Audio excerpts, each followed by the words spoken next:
नमस्कार पंडित विनोद दुबे जी। जय श्री महाकाल, हर हर महादेव। नमस्कार। बताइए। आज के पॉडकास्ट में आपका बहुत बहुत स्वागत। धन्यवाद धन्यवाद। जय श्री महाकाल। हमारा एक आपसे क्वेश्चन था जी। कि महादेव की पहली पत्नी के बारे में कुछ बताइए। जरूर जरूर। महादेव मेरे इष्ट हैं, बाबा महाकाल, और महाकाल के प्रेम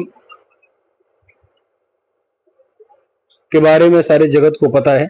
उनका नाम भोला भंडारी है और उनके प्रेम के प्रथम प्रेम का जो नाम था वो आदिशक्ति जगदम्बा मां सती थी। प्रथम पत्नी के रूप में जो महादेव की पूजा करके उनको प्रसन्न करी थी और उनके पत्नी का पद स्वीकार किया था। परंतु दुख भरी बात यह है कि प्रथम पत्नी होने के नाते मां सती महादेव के प्रेम की व्याकुलता की वजह से खुद को समाप्त कर ली। अपने पिता के एक ऐसी कथा है कि बहुत बड़े समारोह में, यज्ञ समारोह में बिना आमंत्रण के वो वहां गई थी और वहां जाने के बाद उनके पति का जो अपमान हुआ उसको सहन ना कर पाने की वजह से उन्होंने अपने देह को अग्नि के हवाले कर दिया था। और इस घटना के बाद में जब महादेव को पता चला तो इतने ज्यादा क्रोध में व्याकुल हो उठे कि उन्होंने मां सती के पिता का वध करने का आदेश दिया और उनका वध करवाया। और वध करवाने के बाद में वापस उनको देवताओं के और सभी के क्षमा याचना करने के बाद में उनको जीवन दान वापस दिया।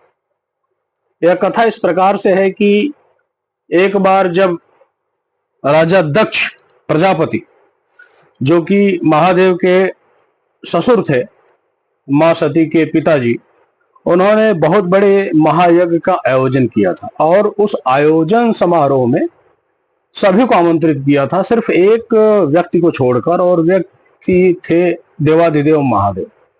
उनकी बेटी सती, उनके यहाँ न्योता नहीं भिजवाया था और सती को न्योता न मिलने की वजह से महादेव ने इस आयोजन में जाने से मां सती को भी मना कर दिया था और यह कहा था कि सती आपको भी बिना आमंत्रण के वहां नहीं जाना है। परंतु मां सती अपने पिता के घर, अपने पिता के आयोजन में सम्मिलित होने की जिद की वजह से वहां पर जबरदस्ती वहां पर गई। तो जाते वक्त महादेव ने वहां पर बोल दिया था कि अगर आप सती मेरी बात की अवहेलना करके वहां जाते हो तो मैं यही कहूंगा कि अगर मेरा वहां किसी प्रकार से अपमान होगा तो आप फिर रह नहीं पाओगे और सहन नहीं कर पाओगे इस बात को। यह उचित नहीं है, बार बार मना करने के बाद भी आप जा रहे हो। तो आप वापस जो है ना, किस मुंह से आप वहां से आओगे अगर आपके साथ ऐसा कुछ भी घटनाक्रम हुआ। परंतु मायके की विरह में मायके की जो याद होती है बेटी के लिए, वह सर्वोपरि था। अपने पति की बात की अवहेलना करके मां सती वहां गई थी और मां सती के वहां जाने के बाद में हुआ वही जो महादेव ने, जगत पिता ने मना किया था। वहां जाने के बाद भरी सभा के अंदर महादेव ने अपनी बेटी के आने के बाद भी कुछ भी नहीं पूछा और ना तो यह कहा कि बेटी तुम आ गई, बल्कि भरी सभा में अपमान करते हुए बोला कि तुम क्यों आई।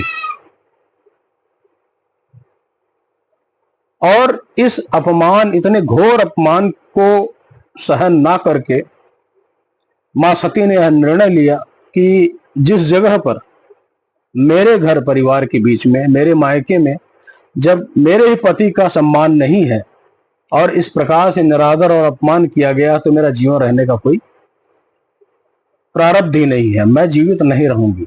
यह कहकर अग्निदेव से उन्होंने याचना करी और उनके अंदर जो शक्तियां थी उस शक्तियों से अग्निदेव को प्रकट किया और प्रकट करके अपने आप को अग्निदेव के हवाले कर दिया। जलती हुई स्वरूप माँ आदिशक्ति